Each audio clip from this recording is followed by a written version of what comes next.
Welcome back to Seuss Structures. We're here today with video 15 in the series of building the beanery, so stay tuned.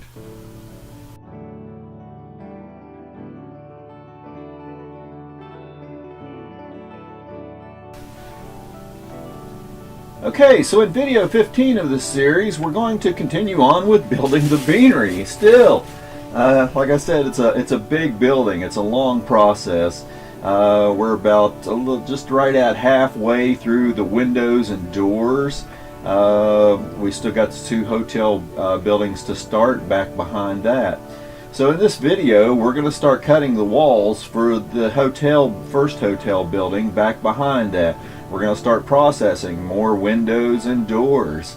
I did find some things that I could alleviate a little bit of work by processing the windows this time. I just didn't think about it in advance of doing it before. Remember, these are casing windows, and the windows I chose had to have some work done to them, so we'll get into that as I go through it in the video. But anyway, we're going to get started on this and see how far we can get this trip. What we're going to start with first, I think, is I'm running out of all the little projects that I'm working on all at the same time. So I'm just showing some pictures here of the kind of the front wall of that hotel back behind. So I'm going to start coming back and cutting these walls and start preparing the walls for the next two buildings back here behind. So I need to get a width of the overall width of that wall, and now that I have the floor dimensions and everything exactly as I need them, I'm just coming back here and measuring that. And I know from the previous drawing, the original drawing I did of the building, how wide the wings are that step out from this structure. So it comes out to a total of 75 feet.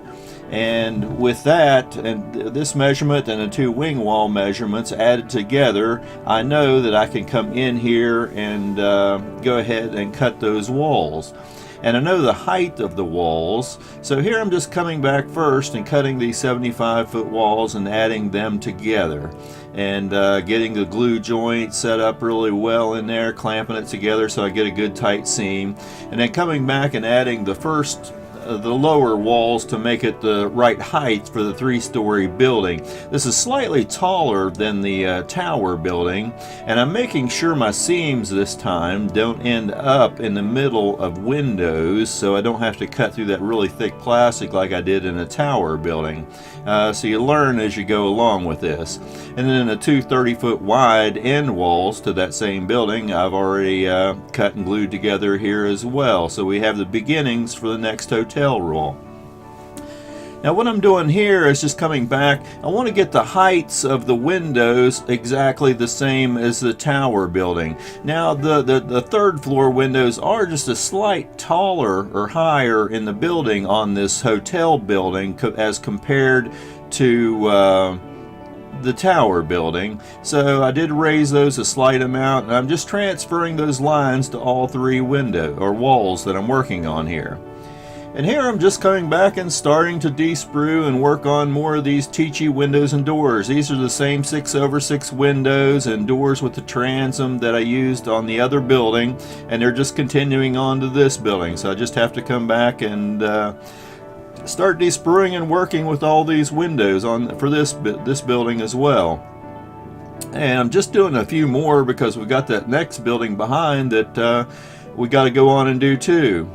And remember, these are casement windows that I have to use in this building, and the windows that I ordered that were the right windows and doors were made for a wooden structure. So I have to come back and cut off all this trim that would overlap the brick face so that they set back in the brick. And so just coming back and cutting all that off. Now I did go ahead and leave the windowsills on these because if you remember, I added windowsills in my last video to the windows, but I realize now after leaving them on that I'm going to have to cut them off anyway because the bottom of the window won't set back into the brick the way it needs to with this the way it is. So I'm going to have to cut more seals and add those on. And then just coming back and while some of those glues were drying and getting more of this painting done on this other building. Now I'm probably going to be coming back with a tiny brush and just touching up a few bricks and mortar lines and things like that, especially on the corners as we go on. But basically I'm trying to get all three of these first wall pieces painted and together so that I can go ahead and mount the styrene windows behind them and put some window shades in them and get this building all put together as one structure. So these are just shots here of what the buildings are at this point. I'm not going to have to do a whole lot more painting on them, so at this point it's worth going ahead and doing the windows and doors and getting those to add on to the other building as one structure. I'm pretty happy with the way the paint came out. Remember, this building is over 100 years old, so there are imperfections in the paints and the mortars where it's been pointed up over the years, and you know, maybe a brick replaced here and there, so the imperfections really are a good thing. Now the windows that come with this Tichy thing, these do clean up to where they're not really bad, but they're real tight fitting into the windows, and I want something that I can just work with a little faster than that. Now I do have sheet styrene, clear styrene that I can use, but a lot of times what I use are just these styrene packaging from products that we buy. This piece is just from an old switch that we had bought with the club when we were building our layout. The Tichys also come with these window shades pre-cut. I mean, I use glues that dry clear and don't mess up the plastics, because the windows, you know, I don't want it to fog up on me. But what I want to do, since I overcut the glass for the windows, is overcut the shades so that I can glue them so that the glue is actually outside of where you view through the window. So I don't have to worry about any of those little discrepancies that the glue may add. So I just use this manila envelope and cut just tons of shades to all different heights so that I can come back and use them in the window, anywhere from a window totally covered to a window that's just barely covered at the top. What I use to glue all this in with is any clear type of glue. I don't want anything that's going to fog up the windows when I glue them in. And these are just two of the types of glues that dry clear that I do use for this type of thing, and both these are really good glues. And then I just come back and glue all the windows in and all the shades in. And it's kind of hard to see with some of this lighting, some of the shades and the reflection of the acetate in the windows, but all the windows and shades are all finished in this building. Once I put some view blocks inside, they'll show up a whole lot better. I don't want to be able to look through the building and see out the other side without any interiors in the building. So I'm going to add some view blocks, which I'll explain just a little bit later on. But here you can see I went ahead with both the other two wing windows for that same building and finished all the glass and shade in the windows and doors of this building as well. I still have the windows in the sheds on both sides that I have to come back and glue stuff in, but other than that, all the shades are pretty much done in both these wing windows. So we're getting to the point that we'll be able to glue all this together before long, because these are all the little things that I wanted to get accomplished before I glued it into one big major structure, because it would have just been so much harder to work on and do those things with the whole building glued together. Now the next thing we're going to come back on and work on again are these chimneys. You can see here the two different sizes that I talked about before. One has 3 standpipes in them, and then the smaller ones have a single standpipe in it. This was that original casting that I did from the mold from the first one that I scratch built. But you know, when I started looking through all of my building boxes of old buildings that I had done and parts that I had bought for scrap and stuff like that, I didn't like it, so I came up with a couple others to use. I did try using a rubber type of mold and setting up some molds to cast these in, and maybe the hardener, this was older, so maybe the hardener just has a poor shelf life or something. So anyway, I'm not going to be able to use these rubber molds because they're just not setting up days and days later. So these are the two chimneys that I came across in all of my junk. This is one that I think I can put 3 standpipes in, and it's taller, And then there's this other short one that I need to add some of that brick coping on top of, so I've already glued a piece of styrene to the top of it to make some of those little step outs that you see that were on the tops of the bigger one that was there. And I wanted a thinner pipe to put in the center of these in that first one I had made, and I found these a little aluminum pipe that I had, which has a real thin wall and looks better in these than the styrene tube that I used originally. So I glued a hole in that styrene of that small one, and then added one of these tubes down in the center of it and glued it in place.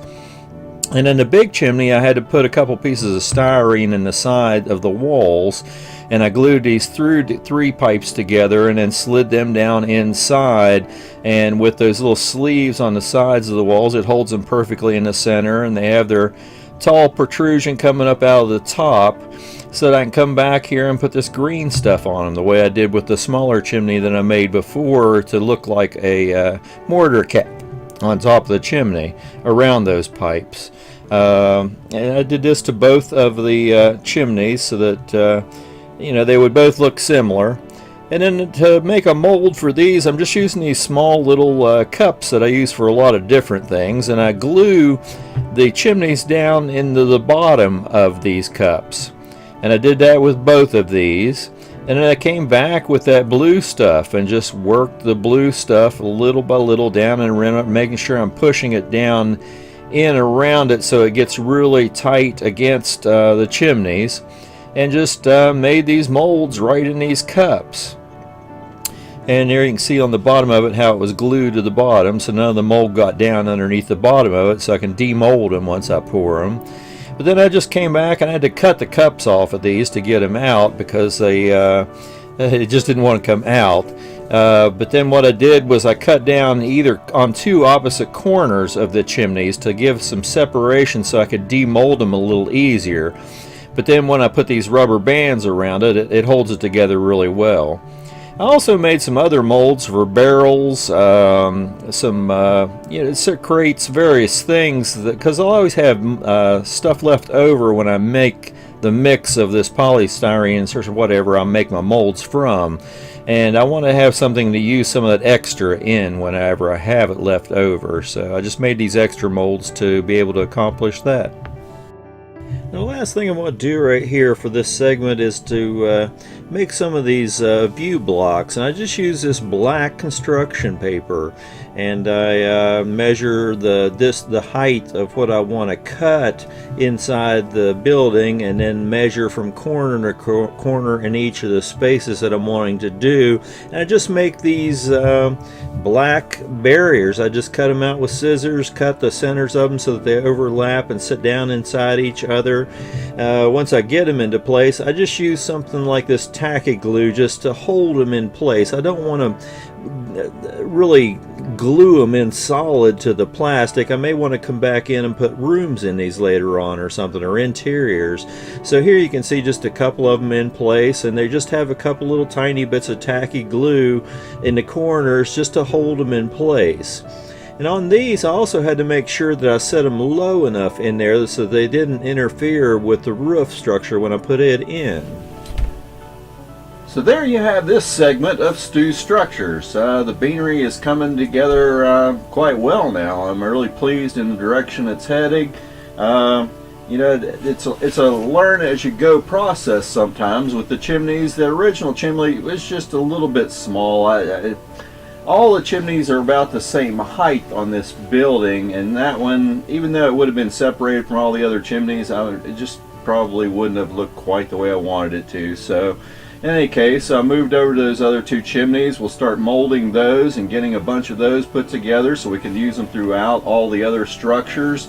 In the meantime, just having all those little molds for all those, I mean, you always need tons of 55-gallon drums, barrels, crates, things like that. You need thousands of them for all over your railroad for just scenery details.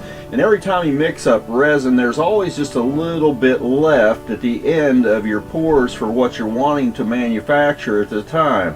So it just makes sense to have a bunch of those little molds around to make some of this other stuff that you're going to need a bunch of over time, and not waste the extra resin that you had.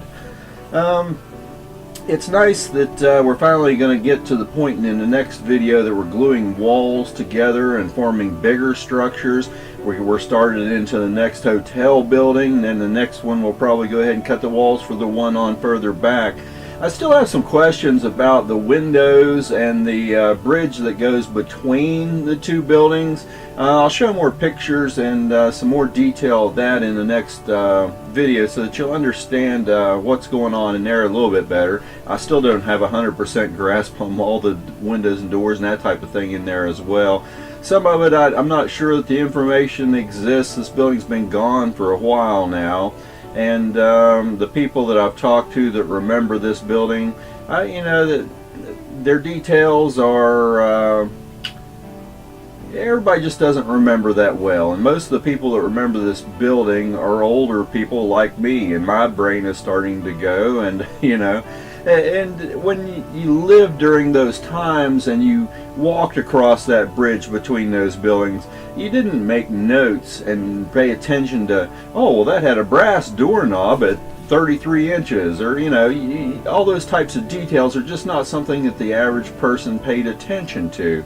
Now, there's probably some railroader out there that was at some convention or something in Grafton at one time that actually has individual little pictures of every detail I probably need. And if anybody knows who that person is, let me know.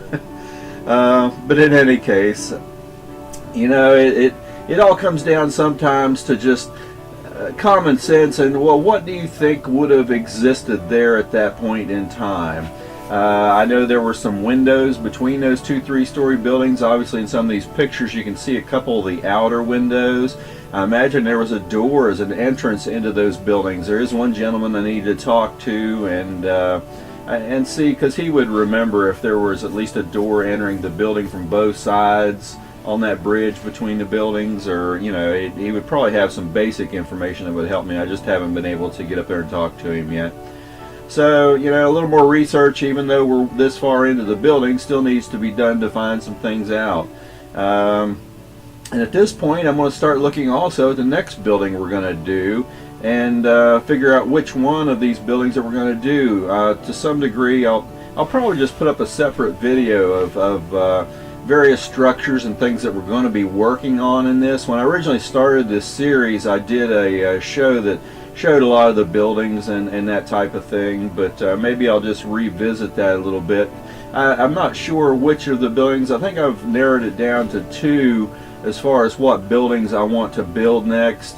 There's also some smaller structures that are just real quick structures that after spending this long of a time on this building, it might be nice just to do a video or 2 of just doing a few small structures that are just quick, get out of the way type structures before I start into another major build. The next 2 builds probably will not be as time consuming as this one is being, but they're still good sized buildings and have a lot of detail work in them, so they're going to take a little bit of time. And with that said, I think I'll leave it at that point. Like and share my videos. There's people out there that would like to know how to do this kind of stuff. Hopefully they can learn something from this, or if nothing else, just to jump out there and build some structures. You learn by doing. You know, you can watch me and all the experts that are out there in the craftsman field of model railroading, and you know, you do learn a lot by watching people, but where you really learn is just by doing it yourself with hands-on. So jump out there and build a few buildings. Start with something small and work your way up. You know, play around with weathering and painting and gluing, you know, just all these various things. Learn what works for you. What works for somebody else may not work for you. Some of the things I do, people are saying, well, you know, you ought to be doing it this way or that way. And that's, well, you know, what I do works for me. And while I do pay attention to a lot of detail, I'm probably not the strongest rivet counter in the world. A lot of people would have been happy with the windows and shades that came with these structures. And when I go to do the interiors, I'm going to have to build out interior walls a little more than just paint the plastic, because of the way I did the material that I used for windows and shades in this building. But you know, I'm okay with that, and I'm glad that this is coming along. If I'd have done the windows and doors the other, or the shades the other way, it would have taken so much more time to go through and do each individual little window.